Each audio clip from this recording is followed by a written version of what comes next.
जिस तरह corona virus ने शहरियान और मुल्क की आवाम के दिलों में डर और खौफ का माहौल पैदा कर दिया था, उसी तरह इस वक्त मालेगांव शहर में डायरिया जैसी बीमारी शहरियान के दिल में डर और खौफ का माहौल पैदा कर रही है।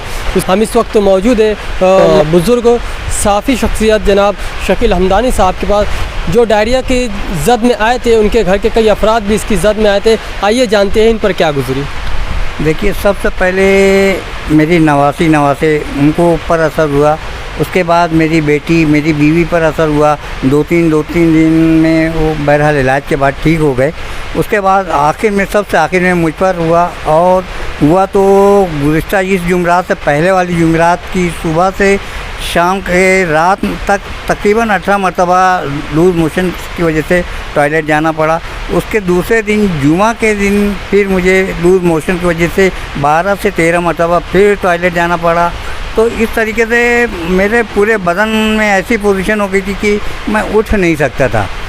तो इस हालत में जो मुझ पर गुजरी, मैं जानता हूँ ये सब जो हुआ कि पिछली मरतबा जो पानी आया था, एक दिन बीच में ब्रेक दिया गया था पानी का। उस ब्रेक की वक्त के बाद जो मतलब चौथे दिन जो पानी आया तो जंग आलूद पानी था।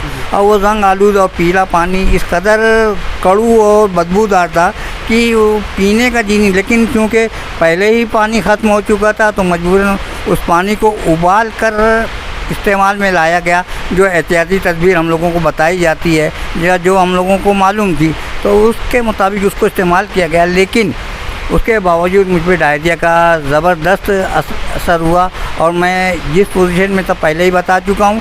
और इसकी कॉरपोरेशन की जानिब से कोई भी यानी इन लोगों ने कोई ऐसा कदम नहीं उठाया कि आवाम को क्या तकलीफ़ है, क्या नहीं है, आवाम पर क्या गुजर रही है ऐसे बदबूदार पानी की वजह से। तो बहुत दुख होता है जब हम वक्त पर टैक्स नहीं अदा करते हैं तो हमको जुर्माना लगा दिया जाता है। और ये ऐसा कोई कदम जो कि आवाम की सेहत की ज़िम्मेदारी कॉरपोरेशन के ऊपर है। कॉरपोरेशन जब हमें कोई सहूलत नहीं देती है, हमारा कोई ख्याल नहीं रखती है, तो अगर ये ऐसा कुछ करती है जो काबिले यानी कहना चाहिए कि बहुत दुख की बात है कि इनके ऊपर क्या जुर्माना आयद किया जाए। हम पर तो वो जुर्माना आयद कर देती है कायदे के मुताबिक, इनके ऊपर कौन सा कायदा लागू होता है, उसका हमको कॉरपोरेशन जवाब दे।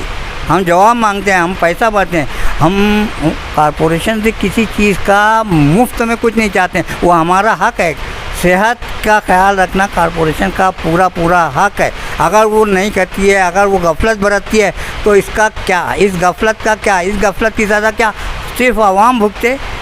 मैं सवाल करता हूँ कॉरपोरेशन से। इसी के साथ साथ हमारे साथ मौजूद है सलीम खान साहब। इनके घर में भी कई अफराद डायरिया की जद में आए थे, ये भी बताएंगे। हमारे यहाँ जो है मतलब मेरी वाइफ और मेरे बच्चे इसी पोजीशन में हैं। अभी फ़िलहाल उनका भी इलाज चालू है, दवा ला रहे, लेकिन अभी आराम नहीं है फ़िलहाल। और मेरे जो कारीगर थे, जो है 4 कारीगर इसी बीमारी की वजह से बहुत ज़्यादा सीरियस हो गए थे। उसमें से बल्कि एक कारीगर का इंतकाल हो गया, उसको दवाखाना ले जाने के वक्त तक उससे पहले इंतकाल हो गया। सिर्फ रात में तबीयत ख़राब हुई और सुबह इंतकाल हो गया। तो जब दवाखाना लेकर गए तो क्या बताया गया? डॉक्टर ने जवाब दिया कि मतलब भाई ये एक्सपायर हो चुका है। तो किस मर्ज़ की वजह से? सिर्फ उल्टी संडास, डायरिया की वजह से, और सफाई नहीं होती है। बहुत तकलीफ़ है इससे, बीमारी बहुत फैल रही है। ये थे हमारे साथ 2 अफराद जिन्होंने अपने मर्ज़ में मुब्तला होने की कारगुजारी पेश की। इसी तरह कॉरपोरेशन की ज़िम्मेदारी बनती है कि शहरियान की सेहत की ज़िम्मेदारी कॉरपोरेशन उठाए और शहरियान की सेहत का ख्याल रखे। कैमरामैन शाहिद अंजुम के साथ मैं समीर, इंडियन इंसाफ टीवी इंडिया के लिए।